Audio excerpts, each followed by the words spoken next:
Welcome to digital teacher जी। आज हम आपके लिए आए हैं हिस्ट्री MCQ श्रृंखला। हमारा आज का ये पहला वीडियो है और इस हिस्ट्री श्रृंखला का भी ये पहला वीडियो है। इससे पहले आपने अच्छे से थ्योरी का अध्ययन किया होगा। थ्योरी में हमने आपको एक चैप्टर पढ़ाया था हिस्ट्री का पहला पूरा पाषाण काल। उसमें आपका नव पाषाण काल, साथ में मध्य पाषाण काल, तीनों काल से संबंधित आपको विस्तृत रूप से चैप्टर नंबर 1 में पढ़ाया गया था। तो आज उसी से संबंधित कुछ चुनिंदा मैंने कुछ शॉर्ट लिस्टेड किए हैं 20 क्वेश्चन MCQ सीरीज में आपके लिए लेके आया हूँ। ठीक है फ्रेंड्स, तो आज शुरुआत करते हैं। आज का हमारा पहला क्वेश्चन, एक ही कब्र से 3 मानव कंकाल निकले हैं। ये पहला प्रश्न है, एक ही कब्र से 3 मानव कंकाल निकले हैं। ऑप्शन ए सराय नहर राय, ऑप्शन बी लंगनास जो गुजरात में पड़ता है, option number C Mahda, option number D Damdama. तो इसका सही उत्तर है ऑप्शन डी दमदमा से। एक चीज़ और ध्यान रखिएगा, इसमें 5 ऑप्शन है आपके। इसमें 5वां जो ऑप्शन है उपरोक्त में से कोई नहीं, एक से अधिक। जब कभी 2 ऑप्शन सही हों एक से अधिक तो हम इस ऑप्शन को चूज करेंगे। ठीक है फ्रेंड्स, अब बढ़ते हैं आगे। उस स्थल का नाम बताइए जहाँ से प्राचीन स्थायी जीवन के प्रमाण मिले हैं। इसमें प्रणाम लिखा है तो यहाँ पर करेक्शन कर लेता हूँ, प्रमाण मिले हैं। तो फ्रेंड, उस स्थल का नाम बताइए जहाँ से प्राचीनतम स्थायी जीवन के हमें साक्ष्य मिलते हैं। तो ये पड़ता है हमारा पाकिस्तान में एक स्थान है बलूचिस्तान में मेहरगढ़। तो मेहरगढ़ से सबसे स्थायी जीवन प्राचीन साक्ष्य हमें प्राप्त होते हैं। नेक्स्ट अगला क्वेश्चन, नब्दा टोली किस राज्य में अवस्थित है। तो नब्दा टोली जो आपका स्थल है वो आपका आता है ताम्रपाषाण काल में, और ये आपका स्थल था मध्य प्रदेश में। कहाँ पर फ्रेंड्स? मध्य प्रदेश में। नेक्स्ट क्वेश्चन नंबर 4, खाद्यान्नों की कृषि सर्वप्रथम प्रारंभ हुई थी। खाद्यान्नों मतलब फूड ग्रेन्स, इसकी कृषि सर्वप्रथम प्रारंभ हुई थी किस काल से? आपको चूज करके बताना। नव पाषाण काल ऑप्शन में है, मध्य पाषाण काल, शिवपुरा पाषाण काल, डी प्रोटो ऐतिहासिक काल। तो इसकी जो कृषि प्रारंभ हुई थी नव पाषाण काल में, क्योंकि हमने बताया था आपको पुरा पाषाण काल में आग की खोज हुई, फिर धीरे धीरे आग का व्यापक रूप से प्रयोग हुआ, फिर आपका आगे जाके नव पाषाण काल में कृषि प्रारंभ हुई। अब फ्रेंड्स बढ़ते हैं आगे। क्वेश्चन नंबर 5, भारतीय उपमहाद्वीप में किस के प्राचीनतम साक्ष्य हमें कहाँ से प्राप्त हुए हैं, किस जगह से प्राप्त हुए हैं? अच्छा फ्रेंड्स, आप एक क्वेश्चन कमेंट करके इसका आंसर देना। भारत को भारतीय उपमहाद्वीप में कितने देश आते हैं, और ये जो संज्ञा है उपमहाद्वीप ये किस विद्वान ने दी है, ये आप कमेंट में हमें बताना। इसके ऑप्शन है मेहरगढ़, कोल्डेवा, बुर्जहोम, और डी आपका है ब्रह्मगिरी।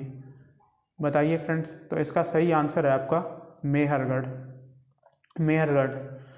नेक्स्ट अब बढ़ते हैं आगे। क्वेश्चन नंबर 6, गर्त आवास, गर्त मतलब जो गड्ढे नहीं होते, गड्ढे में आवास के साक्ष्य प्राप्त हुए हैं, मतलब जमीन के अंदर के आवास के साक्ष्य हमें प्राप्त कहाँ से होते हैं?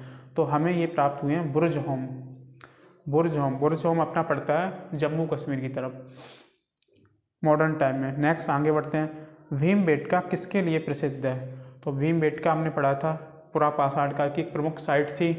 तो ये फेमस थी हमारी चित्रों के लिए, चित्रकारी। मानव ने सबसे पहले जो चित्रकारी की है वो इसी का साक्ष्य मिलता है भीमबेटका पर।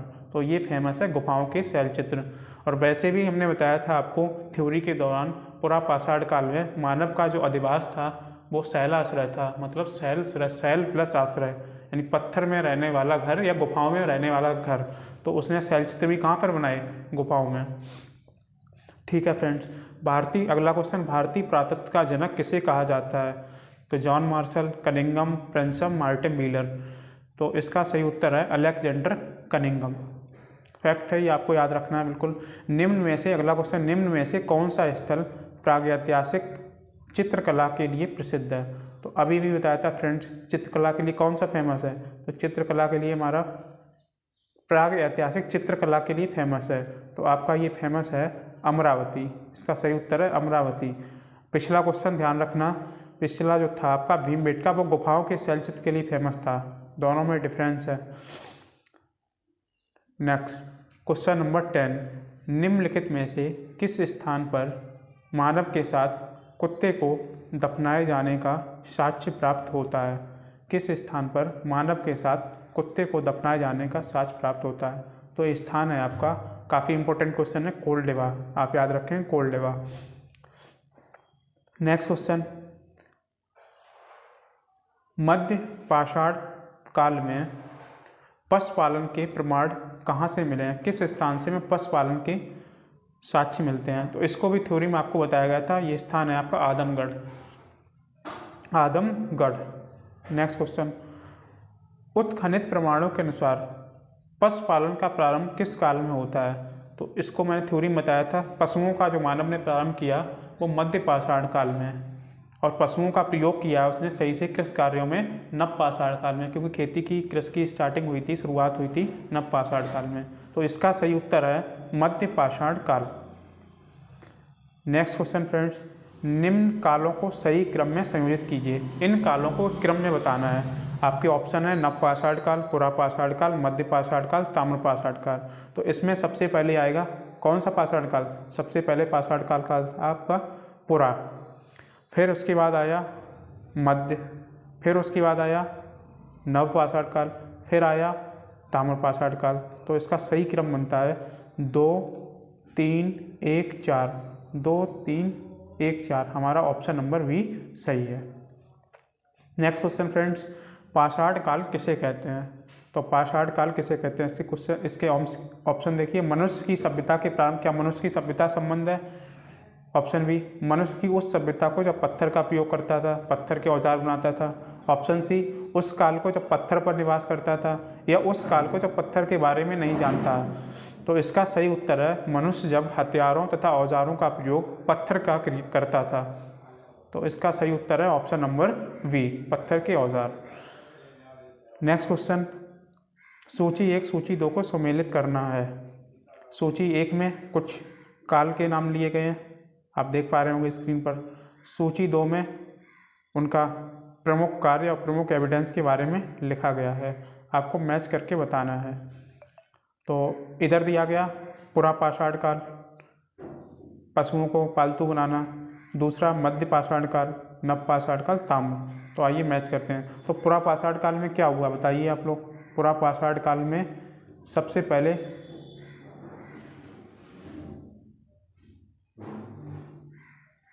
मनुष्य जो है, नव पाषाण काल ले लीजिए, नव पाषाण काल में मनुष्य ने क्या किया सबसे पहले बताइए। पुरा को मैच कीजिए आप। आखेटक और पशुचारक से, पहले का 3, और पशुओं को पालतू बनाया गया है, और पौधे खेती की गई नव पाषाण काल में, यानी सी का हो गया 1। तो सी का मिला हमें 1, तो हमें इस हिसाब से ऑप्शन ढूंढना है जिसमें सी का 1 मिल जाए। तो सी का 1 हमारे सामने मिल रहा है प्रश्न ऑप्शन नंबर 3 में देखिए, ए का दूसरा, वी का तीसरा, सी का पहला, डी का चौथा। ठीक है फ्रेंड्स, ताम्र पाषाण काल में 4 दिख रहा है, किसान इसी में बना है। ठीक है फ्रेंड्स, तो इसका सही उत्तर है ऑप्शन नंबर सी, 2 3 1 4। इसका सही कोड आप मिलान कर लीजिएगा। नेक्स्ट अब पढ़ते हैं आगे।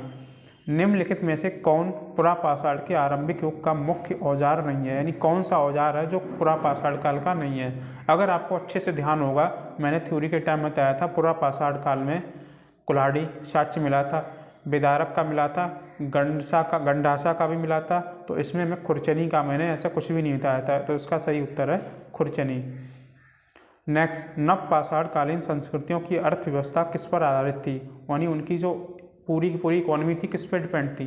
खेती तो इतना करता नहीं था इतने बड़े लेवल पर, हाँ खेती के साथ साथ पशुपालन भी स्टार्ट कर दिया था। हल्की थोड़ी सी खेती थी, थोड़ा सा पशुपालन था। तो इसका सही उत्तर होगा खेती एवं पशुपालन, ऑप्शन नंबर सी सही है। क्वेश्चन नंबर 18, निम्नलिखित में से कौन सा सुमेलित नहीं है। तो बागौर राजस्थान, बिल्कुल सही बात, बागौर राजस्थान में है। आदमगढ़ मध्य प्रदेश, अभी चर्चा की थी, पालतू जानवर का साक्ष्य मिला, सही है। सराय राय उत्तर प्रदेश, सही है। भीमबेटका उड़ीसा में नहीं है, कहाँ पर है ये है मध्य प्रदेश में। तो इसको थोड़ा करेक्ट कर लिए, 18 का डी ऑप्शन सही है। नेक्स्ट क्वेश्चन, मानव द्वारा प्रयोग में लाया गया पहला धातु क्या था। बहुत इंपॉर्टेंट है, मैंने काफ़ी अच्छे समझाया थ्योरी में। तो मानव द्वारा देखो, लोहा तो आया आपका किस में, वैदिक काल में। सोना तो अभी चल ही रहा है। तो सबसे पहले मैंने आपको बताया था इसका प्रयोग कांसे का, ठीक है। मानव द्वारा प्रयोग में लाई गई पहली धातु थी तांबा थी। यहाँ पर फ्रेंड्स थोड़ा करेक्शन कर लीजिए, पहली धातु थी तांबा, ताम्र पाषाण काल में। ठीक है फ्रेंड्स, कांसा नहीं हुआ, कांसा तो हड़प्पा सभ्यता में, टेक्निकली रूप से उसे बाद में पढ़ते हैं। क्वेश्चन नंबर 20, वह नवपाषाण कालीन स्थल जहाँ से हड्डी के प्रचुर मात्रा में साक्ष्य मिले हैं। तो हमें पता है बिहार में एक स्थल है चिरांद, वहाँ पर हिरण की हड्डियों के सींग प्राप्त हुए हैं। हिरण के जो सींग होते हैं उससे बने हुए विभिन्न प्रकार के हथियार या औजार प्राप्त हुए हैं, उपकरण प्राप्त हुए हैं। तो बिहार का चिरांद, जहाँ से हमें हिरण के सींग की या हिरण की हड्डी के हमें औजार प्राप्त हुए हैं या उपकरण प्राप्त हुए हैं। ठीक है फ्रेंड्स, आज की हमारी ये सीरीज यहाँ पर समाप्त होती है। थैंक यू फ्रेंड्स, मिलते हैं नेक्स्ट वीडियो में।